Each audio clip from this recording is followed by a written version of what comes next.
Assalamualaikum warahmatullahi wabarakatuh. Salam sejahtera untuk kita semua. Perkenalkan, saya Dr. Andus Yusuf MPD. Saya merupakan salah satu dosen pada program studi teknologi pendidikan Universitas Pejuang Republik Indonesia Makassar. Pengampu mata kuliah pengantar teknologi pendidikan pada semester 4 dengan bobot 3 SKS. Video ini dibuat untuk memenuhi persyaratan sertifikasi dosen pada tahun 2025, yaitu pernyataan diri dosen dalam unjuk kerja Tridharma Perguruan Tinggi atau PDD UKT PT untuk aspek kinerja pengajaran. Pada kesempatan ini, izinkan saya untuk menjelaskan salah satu mata kuliah yang saya ambil, yaitu mata kuliah pengantar teknologi pendidikan pada semester 4 dengan bobot 3 SKS. Selanjutnya, deskripsi mata kuliah. Mata kuliah pengantar teknologi merupakan dasar memahami serta untuk mengkaji pengertian dan perkembangan teknologi pendidikan sebagai suatu disiplin keilmuan yang diperlukan untuk mengatasi masalah belajar manusia dalam berbagai kondisi dan situasi seiring dengan perkembangan tuntutan pengembangan sumber daya manusia dan kemajuan teknologi, dengan mengkaji landasan teknologi pendidikan, teori-teori teknologi pendidikan, sejarah perkembangan konsep dan penerapan teknologi pendidikan rasional, tumbuh dan kembangnya teknologi pendidikan, faktor dan sumber yang mempengaruhi perkembangan teknologi pendidikan, kawasan dan bidang garapan teknologi pendidikan, prospek dan tantangan teknologi pendidikan di era global, perspektif teknologi pendidikan dan pembangunan pendidikan, model-model penerapan teknologi pendidikan dalam transformasi pendidikan, kontribusi teknologi pendidikan dalam pengembangan sumber daya manusia, sumber belajar dan media dalam pendidikan, berbagai bentuk dan secara menyeluruh dan mendasar atas suatu gejala. Adapun capaian pembelajaran lulusan CPL sebagai berikut. Pertama, menunjukkan sikap bertanggung jawab atas pekerjaan di bidang keahliannya secara mandiri. Kedua, mampu menguasai dan memahami konsep teoritis pendidikan secara umum dan konsep teoritis dan praktis teknologi pendidikan secara mendalam,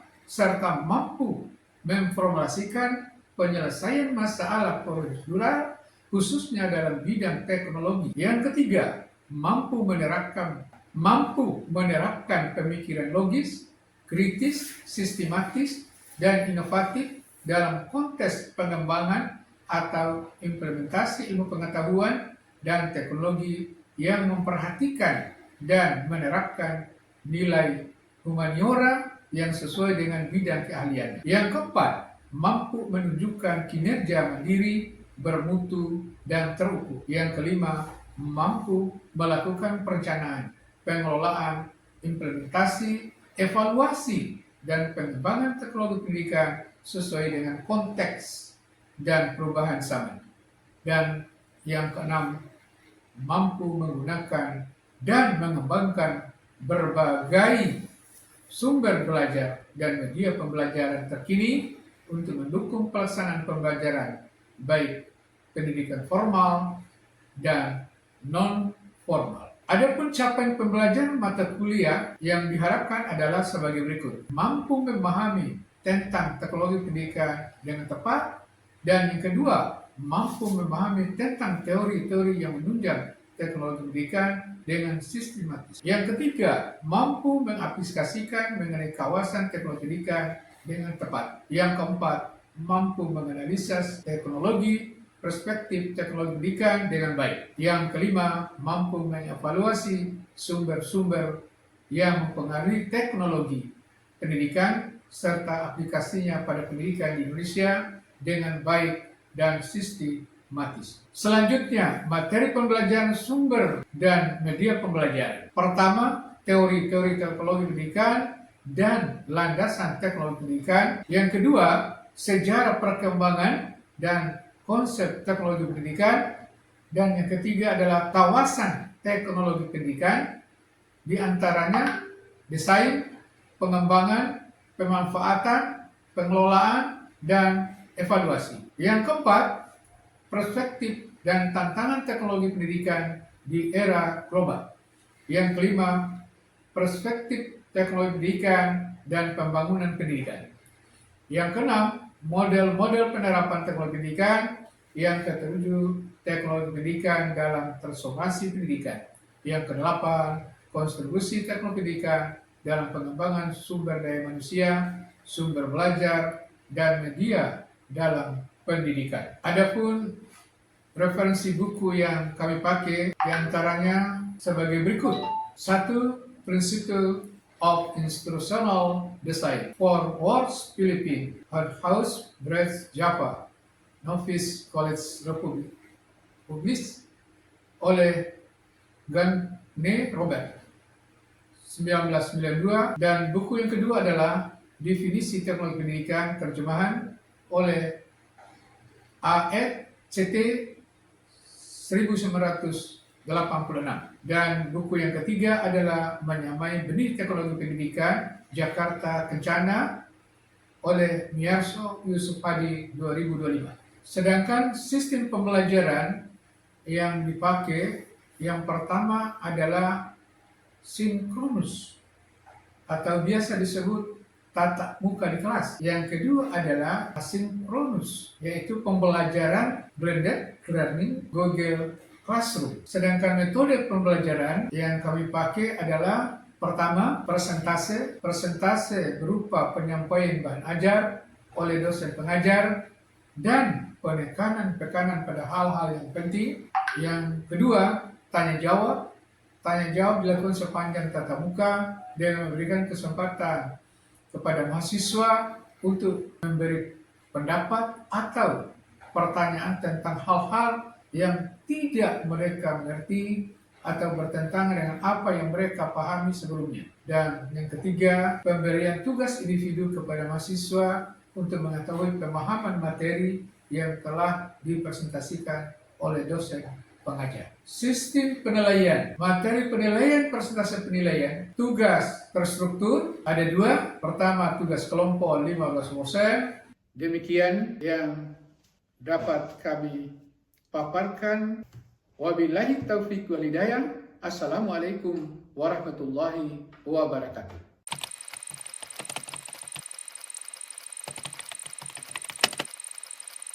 Ya, baik, adik-adik mahasiswa. Assalamualaikum warahmatullahi wabarakatuh. Waalaikumsalam warahmatullahi wabarakatuh. Pertama-tama saya ucapkan terima kasih atas sambutan adik-adik semuanya. Dan selanjutnya saya akan lanjutkan materi untuk pertemuan kedua, yang mana dalam pertemuan pertama itu membahas berkaitan dengan teknologi pendidikan, termasuk berkaitan dengan teori-teori teknologi pendidikan yang diungkapkan oleh beberapa pakar di bidang teknologi pendidikan. Sebelum saya lanjut materi adik-adik, kami adalah pertemuan kedua. Baik, saya absen dulu. Mungkin saya tidak sebut nama karena saya hitung saja berapa yang hadir pada hari ini. Ya, yang sisanya cuma 14, yang hadir kan 13. Ya, jadi saya tidak sebut nama, saya absen saja ya supaya lebih cepat. Ya. Untuk materi teknologi pendidikan ini, yang mana diharapkan kepada siswa ini mampu menjelaskan tentang teori-teori pendidikan dan landasan teknologi pendidikan dengan tepat. Itulah saya tekankan. Mahasiswa mampu mengintegrasi kawasan teknologi pendidikan, bidang desain, pengembangan, pemanfaatan, pengolahan, dan evaluasi penilaian. Tentu yang diharapkan dengan sistematis. Baiklah dari mahasiswa, kita bisa baca wilayah di atas adik-adik semuanya. Ini adalah moto. Bagi seseorang, moto itu sangat penting. Acuan dari kita untuk memotivasi diri. Moto saya adalah bila mana orang lain tahu, hendaknya saya tahu. Artinya apa? Artinya apa? Ya, artinya kita harus betul-betul mau belajar, mau mengetahui apa saja yang harus kita hadapi. Kali ini kita akan membahas berkaitan dengan kawasan teknologi pendidikan di bidang desain. Tentu adik-adik sekalian sudah bisa membayangkan apa yang perlu dibicarakan di dalam kawasan teknologi pendidikan di bidang desain. Media pembelajaran ini yang paling penting buat adik-adik. Ya, desain berkaitan dengan media pembelajaran. Ini yang kita bisa lihat adik-adik mahasiswa, kawasan teknologi pendidikan ini terbagi atas 5 bagian. Yang pertama, ya, desain. Lalu yang kedua, pengembangan. Lalu yang ketiga adalah pemanfaatan. Lalu yang keempat adalah pengolahan. Dan yang terakhir adalah penilaian. Dari 5 poin ini adalah merupakan bagian yang tidak bisa dipisahkan. Ya, berkaitan dengan kawasan teknologi pendidikan itu sendiri. Kita bisa memahami sejauh mana kawasan ini ditinjau dari segi pesan. Yang pertama, sebelum menuju desain, ya kita membahas dulu dengan tujuan dan manfaatnya. Ya, membahas kawasan desain yang merupakan salah satu dari 5 bidang garapan teknologi pendidikan. Jadi 5 bidang garapan teknologi pendidikan yang saya paparkan dari awal tadi. Dan selanjutnya, apa manfaatnya buat kalian semuanya, buat mahasiswa semuanya? Ya, manfaatnya adalah mahasiswa mampu memahami, mengenal desain sistem pembelajaran, desain pesan, strategi pembelajaran, dan karakteristik peserta didik. Nah, ini manfaatnya dari sekalian. Jadi kalau kita melihat dari tujuan dan manfaat ini, tentunya berbicara masalah kawasan, ya, berkaitan dengan desain ini sangat penting sekali, terutama berkaitan dengan media pembelajaran. Ini tidak bisa kita lepas. Deskripsi kawasan desain, kawasan pertama yang tadi disampaikan. Kalau bicara masalah desain adalah suatu proses untuk menentukan kondisi belajar. Ya. Bagaimana kondisi belajar di kelas itu? Apakah sudah nyaman? Ya. Apakah sudah stabil? Mengapa disebutkan seperti itu? Ya, supaya proses pembelajaran nanti akan bisa berjalan dengan baik, berjalan dengan baik, sehingga apa yang kita cita-citakan atau rencanakan dalam proses pembelajaran bisa berhasil. Ini yang berkaitan dengan kawasan desain. Lalu, apa sih tujuan desain itu? Ya, tujuan desain ialah untuk menciptakan strategi dan produk pada tingkat makro.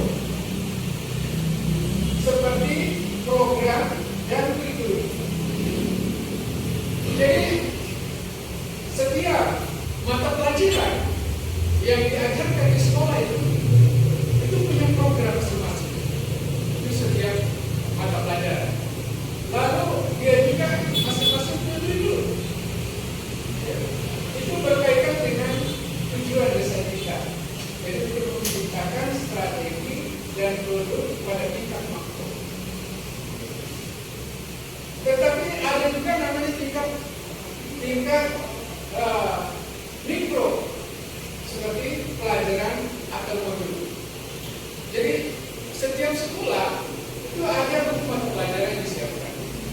Ya. Lalu ada kita disiapkan modul.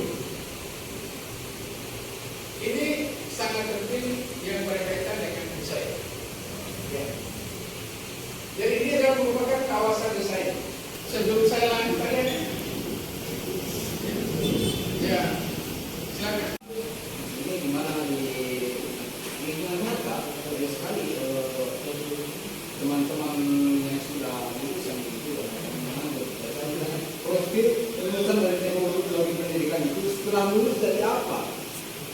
Yang bagus sekali dari luar biasa.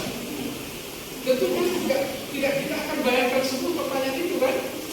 Ya mungkin para pakar yang bisa menjawab itu, tapi kita akan mencoba menjawab pertanyaan itu. Saya ini pertanyaan luar biasa. Ya, kan kita ketahui dari FKIP tadi sekalian, kan calon guru semua kan?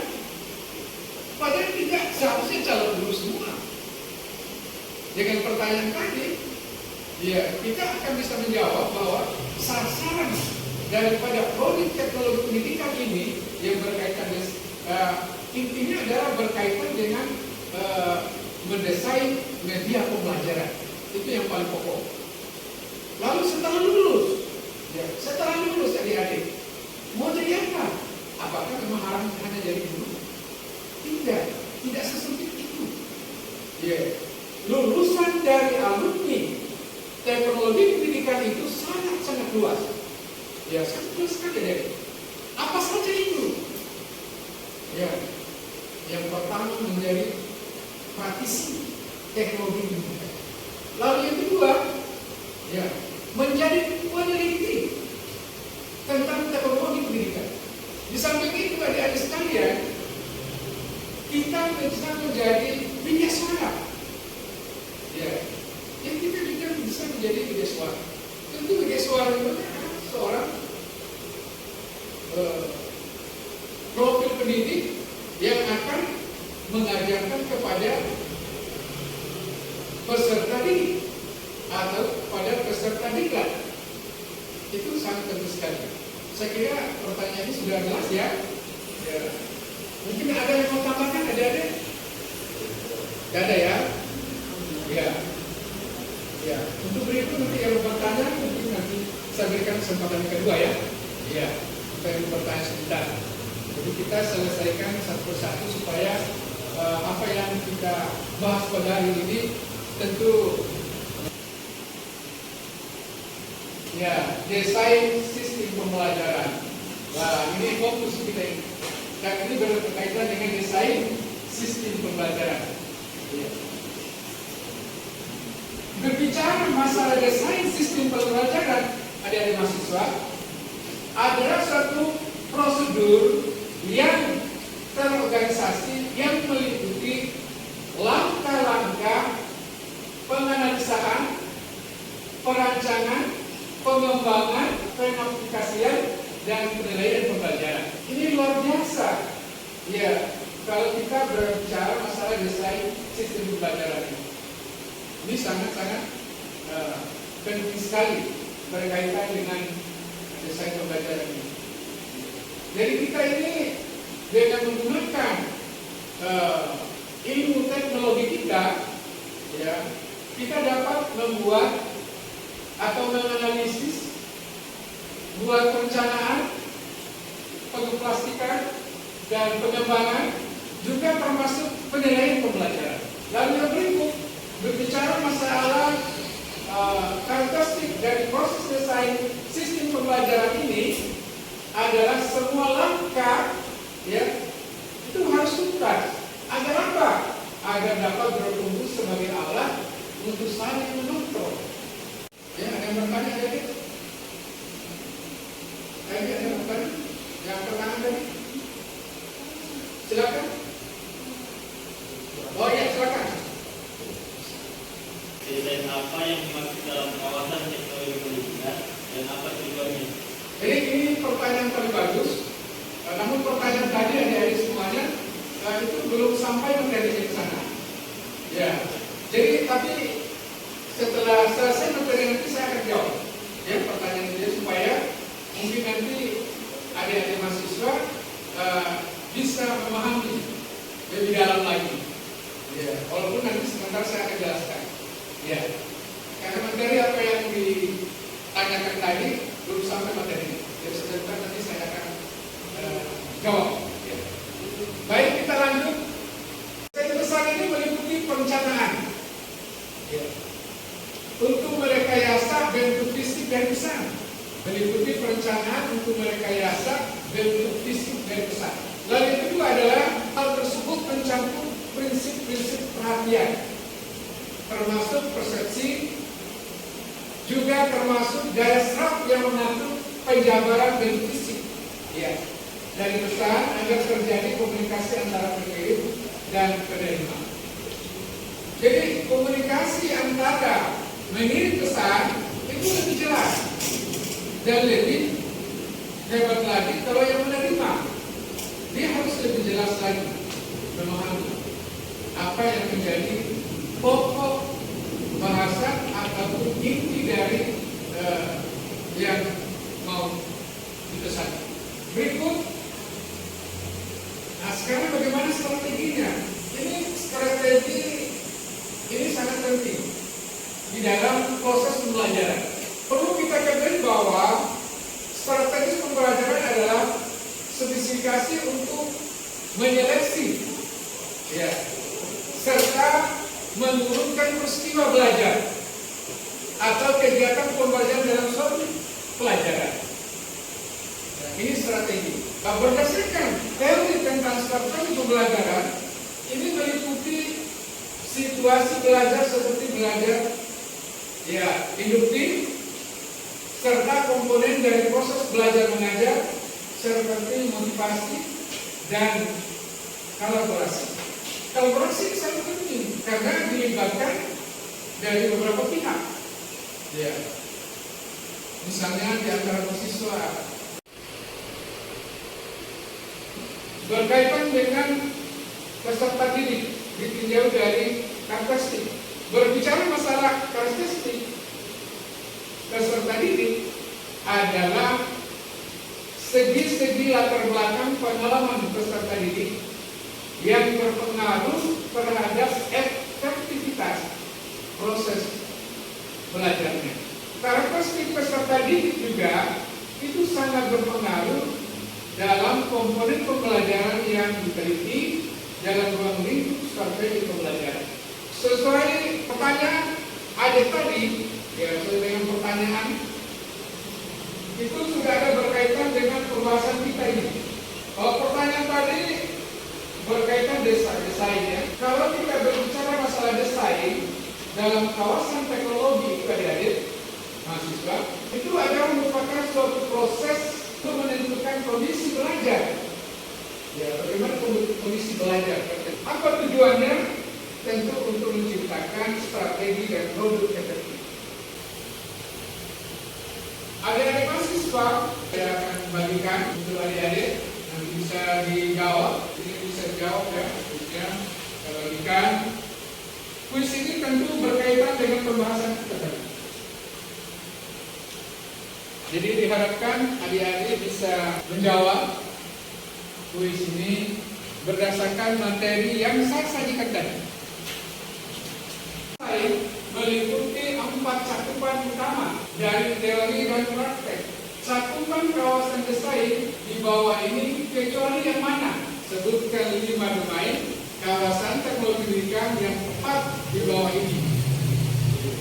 Yaitu apakah A, B, C, atau D. Jadi saya berikan waktu lebih kurang 5 menit. Ya, 5 menit saja kuisnya. Silakan dikerjakan 5 menit.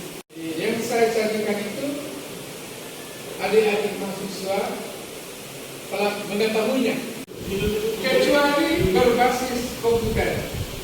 Nanti dikumpul, ya, jangan dicoret lagi ketahuan itu. Ya. Yang kedua, sebutkan 5 domainnya kawasan teknologi pendidikan. Ini jawabannya A. Jadi kalau ada coretan itu berarti tidak benar. Sesuai dengan materi kawasan desain. Kawasan berkaitan dengan teknologi pendidikan. Desain adalah kawasan perlu diberikan yaitu proses untuk menentukan kondisi belajar dengan tujuan untuk menciptakan strategi dan produk efektif. Jadi itu kesimpulan pertemuan kita pada hari ini. Mudah-mudahan adik-adik mahasiswa memahami apa yang saya sampaikan. Tugas yang saya berikan adalah buatlah kesimpulan materi yang telah dibahas. Tugas rumah ya? Ya, jadi tugas rumah ini buatlah kesimpulan materi yang telah saya bahas tadi. Lalu yang kedua, carilah referensi mengenai kawasan teknologi pendidikan di bidang pengembangan.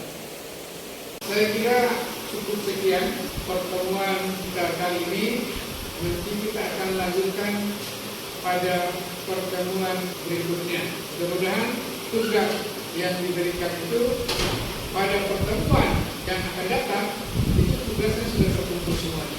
Saya rasa demikian, adik-adik mahasiswa. Terima kasih atas segala perhatiannya dan saya ucapkan terima kasih. Wabillahi taufiq wal hidayah. Assalamualaikum warahmatullahi wabarakatuh. Laki satu orang sudah ambil jam.